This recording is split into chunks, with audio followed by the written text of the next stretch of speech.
Tapi menurut saya, acara di Jerman untuk iklan dewasa ini itu lebih vulgar daripada iklan kita di Indonesia pada saat itu.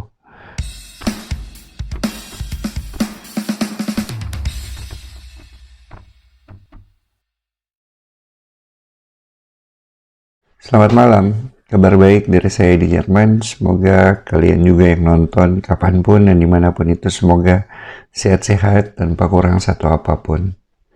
Video kali ini saya tuh mau cerita-cerita pengalaman selama tinggal kurang lebih 3 tahun di Jerman. Jadi saya rasa pengalaman ini gimana ya, bisa dibilang culture shock atau apalah itu tergantung orang menerjemahkannya itu seperti apa. Cuman gini loh, tinggal di luar negeri itu otomatis ada hal-hal yang berbeda dengan kebiasaan kita selama tinggal di Indonesia. Itu sudah 100% itu adalah hal yang mutlak terjadi. Karena beda negara otomatis beda kebiasaan, beda budaya, beda masalah sosial, politik, semuanya berbeda. Termasuk makanannya yang berbeda. Kalau kita di Indonesia makan nasi, mereka di Eropa kebanyakan makannya roti-rotian lah. Itu salah satu bentuk perbedaannya kita orang Indonesia dengan orang di Eropa, khususnya di Jerman.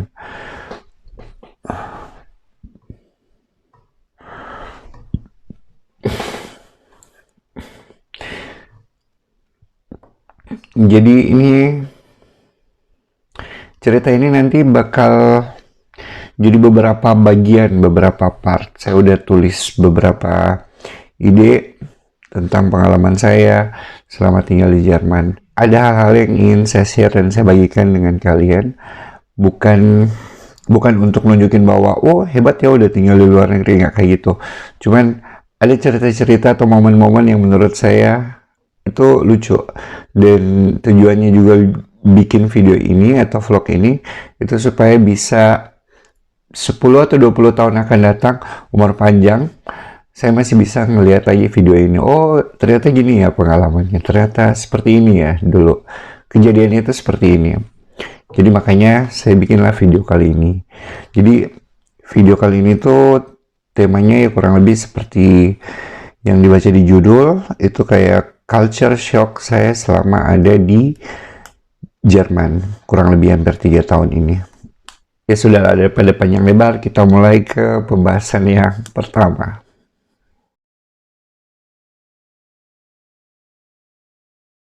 Mungkin poin ini kalian sudah pernah dengar dari beberapa orang YouTuber atau mungkin konten kreator yang tinggal di Jerman. Iya, benar. Di rumah sakit, kalau kita berada di rumah sakit untuk rawat inap ya, itu kita sendiri. Kalau seandainya budaya kita di Indonesia, apalagi di daerah saya ya, yang sakit itu satu orang. Yang jaga orang di rumah sakit itu bisa satu rumah gitu loh. Alasannya kalau seandainya yang sakit butuh apa-apa, contohnya ke kamar mandi atau mungkin makan, dia butuh bantuan. Sementara di Jerman itu sendiri itu tidak kayak begitu. Pasien itu dilayani dengan sangat totalitas dari petugas-petugas rumah sakit, perawatnya. Dia dibersihkan tiap pagi atau dimandikan, dilap-lap lah ya kalau bahasanya kami di Sulawesi sana itu, dilap-lap lah badannya. Bajunya digantikan, spraynya pun diganti setiap hari. Menu makanannya juga lebih sehat. Nggak kayak kita ya, maksudnya. Minta maaf aja sih. Kita kalau di Indonesia itu, kalau hitungannya asuransi dari negara itu kayaknya kurang bagus saja pelayanannya. Sementara di sini itu tidak semua disamaratakan. Mau kamu kaya raya atau mau kamu biasa-biasa saja, itu semua pelayanannya sama. Tenaga perawatnya itu tidak membeda-bedakan strata sosial seseorang di sini. Semua dilayani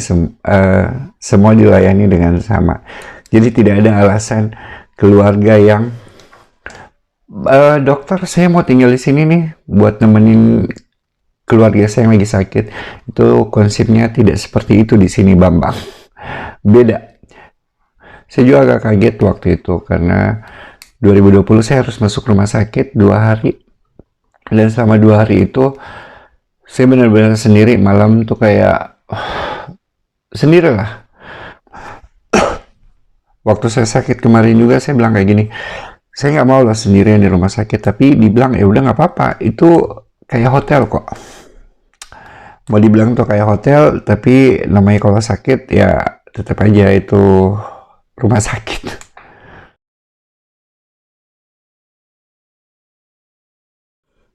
Kalau kita di Indonesia, konsep time is money itu adalah sebuah kiasan yang menunjukkan bahwa waktu itu berharga, gunakan sebaik-baiknya. Tapi di sini waktu itu adalah uang. Kalian kerja dihitung per jam. Ini rata-rata ya, karena gini. Berdasarkan hukum di Jerman itu, kalau kita kerja fast, apa ya namanya, pekerjaannya tetap itu kurang lebih dia harus 8 jam per hari, harus bekerja sehari itu 8 jam, karena itu kan dihitung gajinya per jam itu berapa. Kalau seandainya kalian juga kerja di, umpama kalian ambil kerja-kerja sampingan lah, seperti kayak di bar, atau mungkin tukang bersih-bersih, atau tukang cuci piring di kafe, itu hitungannya itu per jam. Dan konsep time is money itu di sini benar-benar uang gitu loh. Bukan, oh iya kamu pergunakan waktu kamu sebaik-baiknya, jangan terlalu disia-siakan karena waktu berjalan begitu cepat. Tidak begitu. Pertama kali di Jerman, saya itu ruang lingkupnya bergaulnya itu di komunitas teater. Terus tiap akhir pekan dari Kamis sampai hari Minggu itu mereka adakan pertunjukan secara rutin setiap minggunya seperti itu. Terus ada beberapa orang karyawan yang akhirnya deket dengan saya, ngobrol-ngobrol enak juga, dan mereka kerjanya sebagai pelayan di teater tersebut. Teater itu selesai kurang lebih jam 11 itu sudah selesai lah. Terus mereka ini beberes semua, dan saya mau bantu itu loh. Ada satu ibu namanya Bettina.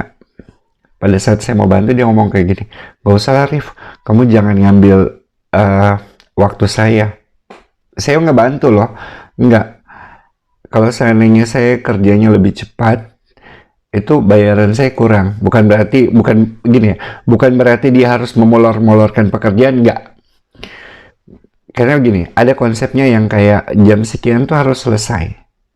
Kalau seandainya kamu memolorkan waktu, ya berarti itu kamu tidak profesional di sini. Saya awalnya bingung lah, tapi ternyata setelah dijelaskan, oh begini, itu termasuk dengan pembayaran mereka, karena mereka dealnya sampai jam 12 malam.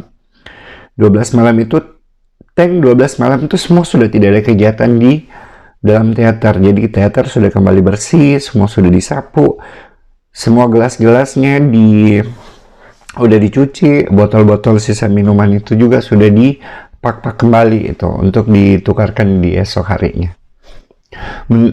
Menurut saya sih konsep itu bagus ya. Menurut saya pribadi konsep itu bagus. Tapi kembali lagi kepada mentalitas kita, kalau seandainya itu diterapkan di Indonesia, kayaknya itu tidak akan berlangsung dengan baik. Antara pemberi kerja dan tenaga kerja pasti akan bentrok.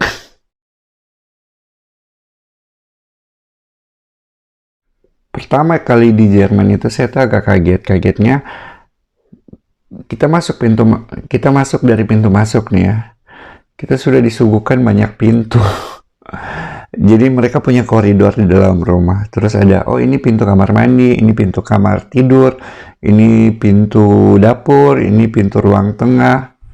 Sementara kita orang Indonesia konsepnya kan kayak, kecuali kamar tidur ya, semua itu apa ya, terus-terus aja gitu loh, menyambung menjadi satu lah.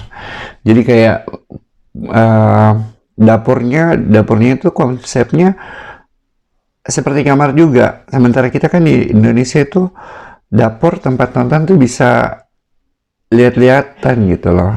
Tidak ada sekat-sekat. Agak lama sebenarnya berpikir tuh kenapa, tapi setelah saya tanya ada penjelasan yang lebih logis. Orang di Jerman tuh kan mereka tidak pakai AC ya. Mereka pakainya pemanas ruangan. Singkatnya itu begini, di setiap ruangan itu memiliki pemanas ruangan. Kalau di Indonesia mungkin punya AC ya, buat orang-orang yang merasa gampang gerah. Kalau seandainya ruangannya lebih besar, umpama ruang tengah dengan ruang dapurnya dibikin menyatu, itu satu. Aroma dari dapur tuh bisa mengganggu orang yang ada di ruang tengah, atau di kalau bahasa Jermannya namanya Wohnzimmer. Dan penggunaan energi ini akan jauh lebih besar dari pemanas ruangan tersebut. Sementara kan orang di dapur tidak 1x24 jam. Sementara berbeda dengan orang yang ada di ruang tengah gitu loh. Ruang tengah kan terus pusatnya apa-apalah, beraktivitas, nonton TV, baca koran, semualah di situ, santai-santai. Ya seperti itu. Jadi kalau seandainya dia semakin besar ruangan, otomatis membutuhkan pemanas ruangan yang lebih banyak, dan mereka boros-boros energi juga gitu.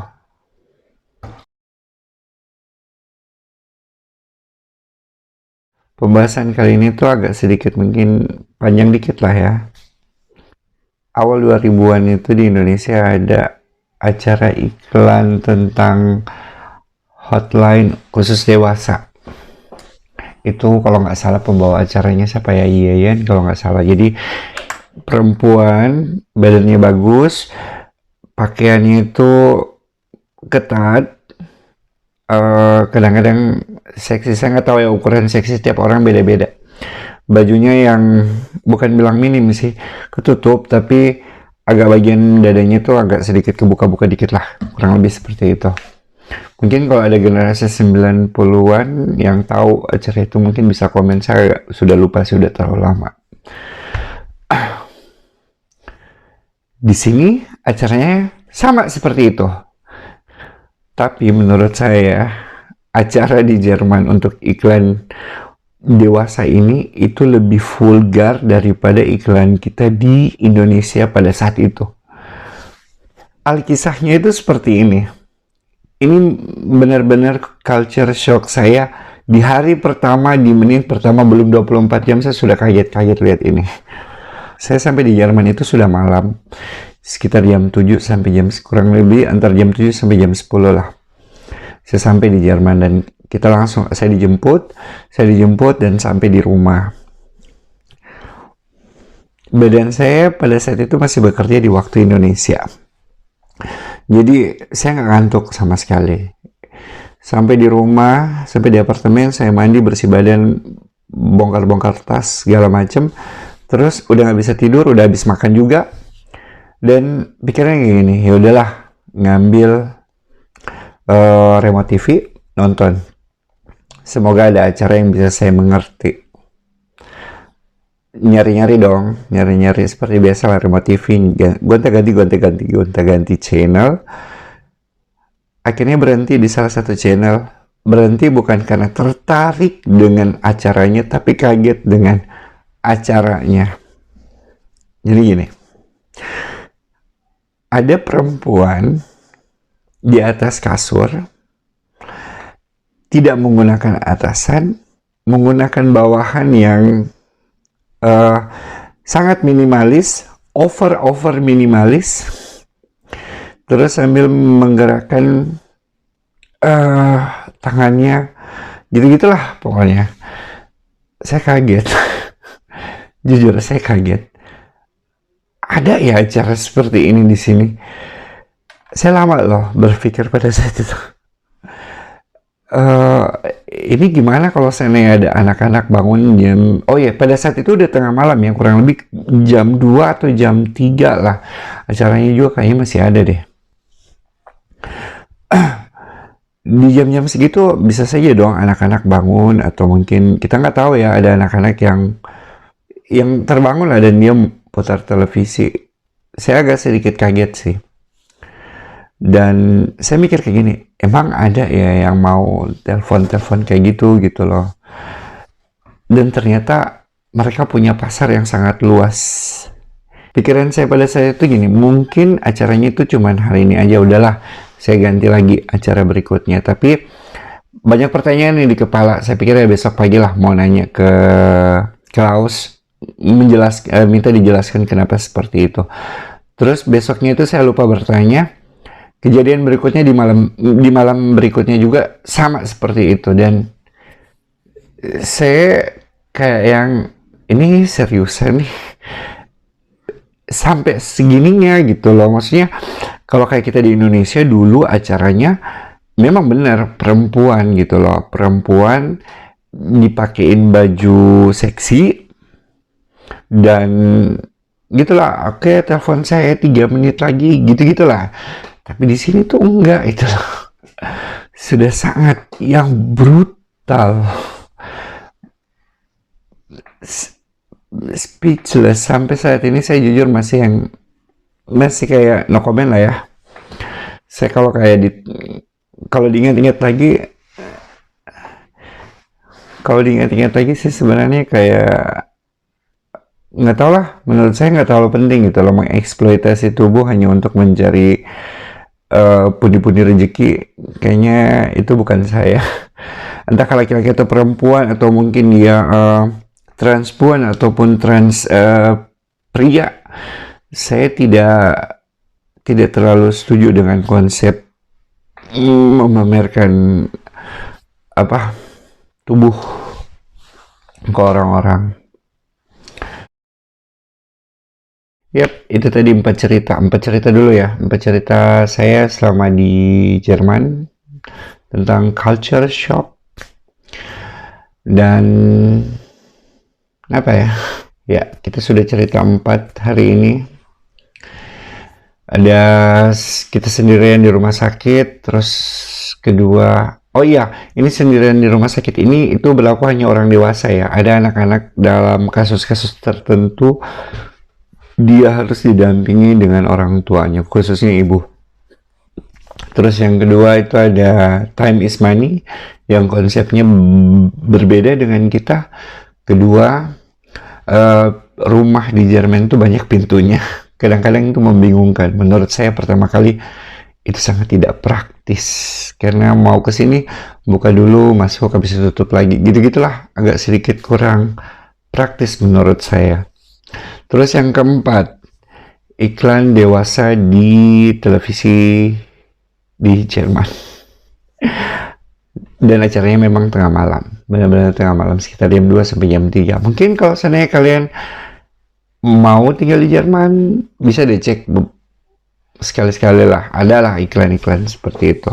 Disclaimer ya, dari cerita saya, penjelasan saya, dan poin-poin yang saya terangkan tadi itu pure dari pengalaman saya, dan tidak bisa saya sama-samakan dengan orang lain karena tiap orang kan beda-beda, kasusnya beda-beda. Ada orang yang suka lihat iklan seperti itu sementara saya enggak. Terus ada orang yang menganggap di rumah sakit itu harus ditemenin. Tiap orang beda-beda lah ya. Kita akhirnya harus mengakhiri video ini, dan semoga kalian suka. Semoga kalian dapat pengetahuan baru, dan ya, thank you for watching. Sampai ketemu di video berikutnya yang mungkin akan ngebahas lagi culture shock saya yang lainnya gitu loh. Oke. Dah, ciao. Adios.